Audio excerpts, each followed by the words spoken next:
حضرت امام حسین تشریف لائے، بچوں سمیت آئے۔ حر بن یزید ایک شخص تھا، حر بن یزید، حر بن یزید نام یاد رکھنا۔ حر بن یزید ایک مختصر سا لشکر لے کے اس نے امام حسین کو ایک جگہ پہ روکا، پھر دوسری جگہ پہ روکا، بالآخر تیسری جگہ پہ روکا تو امام حسین نے فرمایا جگہ کون سی ہے؟ کہا حضور کرب و بلا۔ فرمایا بس یہی خیمے لگا دو، یہی۔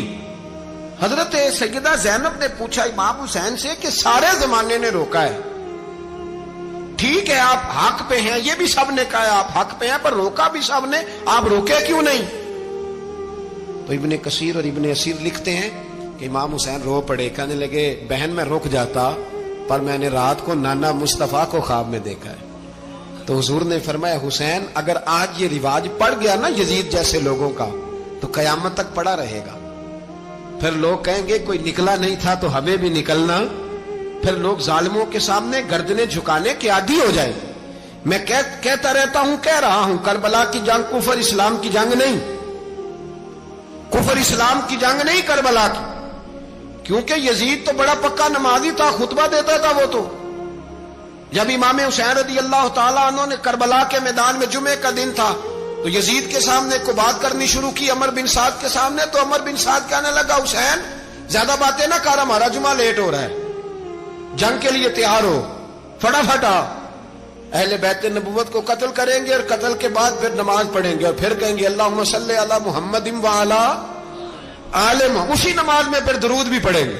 یہ کیسا مرتبہ ہے، کیسا انداز ہے، دوستی قاتل سے بھی مقتول سے یارانہ بھی۔ حر بن یزید امام حسین سے کہنے لگا مجھے حکم ہے آپ کو روکنے کا، آپ آگے نہیں جا سکتے۔ امام صاحب نے فرمایا وجہ؟ زمین اللہ کی ہے۔ اس نے کہا آپ بیعت نہیں کر رہے، یزید کی حالات آپ کے حق میں درست نہیں ہیں، آپ نہیں جائیں گے۔ امام روک گئے۔ ظہر کی نماز کا وقت ہوا تو حضرت علی اکبر امام حسین کے بڑے صاحبزادے انہوں نے اذان ظہر پڑھی تو حر بن یزید کے لشکر نے امام حسین کے پیچھے نماز ادا کی۔ کہا بھئی تم مقابلے میں آئے ہو نماز پیچھے پڑھتے ہو؟ کہا حضور مقابلہ تو تلواروں سے کر رہے ہیں پر ہمارا دل تو مانتا ہے نا کہ مصطفیٰ کا نواسہ بڑی شان والا ہے۔ حر بن یزید نے 3 نمازیں لشکر سمیت امام حسین کے پیچھے پڑھی ہیں، 3 نمازیں، ظہر اثر اور مغرب۔ پھر امام حسین کے سامنے شرائط پیش کی کہ آپ کو یہاں گھیر لیا گیا ہے، یہاں آپ بیعت کریں گے، یہاں جنگ کریں گے، 2 ہی باتیں۔ امام حسین نے فرمایا نہیں بھائی بیعت تو میں نہیں کرتا، اس کے علاوہ تم جو کہتے ہو میں کرنے کو تیار ہوں۔ اس نے خط لکھا، عبید اللہ ابن زیاد کو ایک بندہ دوڑایا پیچھے کوفے، چند میل پہ کوفہ تھا، کہا وہ نہیں مان رہے، کیا کرنا ہے؟ تو حسین ابن علی ہے، میں زیادہ دیر انہیں روک بھی نہیں سکتا۔ انہوں نے پیغام دیا حر بن یزید کو کہ کرنا کچھ بھی نہیں، ان کا پانی بند کر دو، بلیک میل کرو، کھانا پانی نہیں ملے گا، چھوٹے چھوٹے بچے ہیں، خود ہی مان جائیں گے۔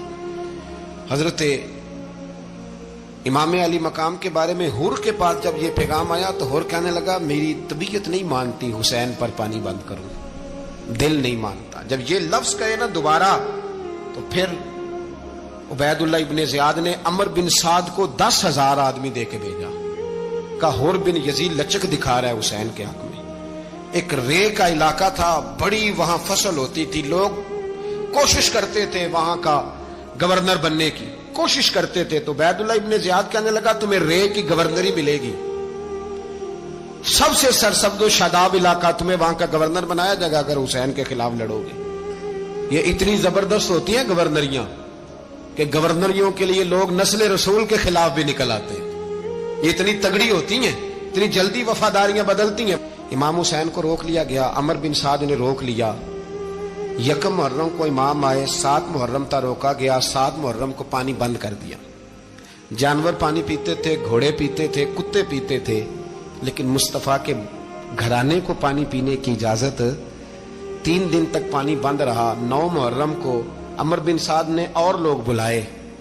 شمر ایک بڑا سخت آدمی تھا، سنگ دل بدبخت، جس نے حضرت علی اصغر کے گلے پر تیر مارا تھا، وہ اور لشکر لے کے آیا۔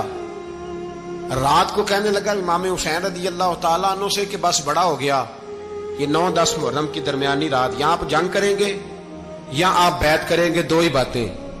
امام حسین اندر گئے، سیدہ زینب سے مشورہ کیا، باہر آئے، فرمایا بات وہی ہے جو پہلے دن والی ہے۔ او بھائی بچے ساتھ ہو،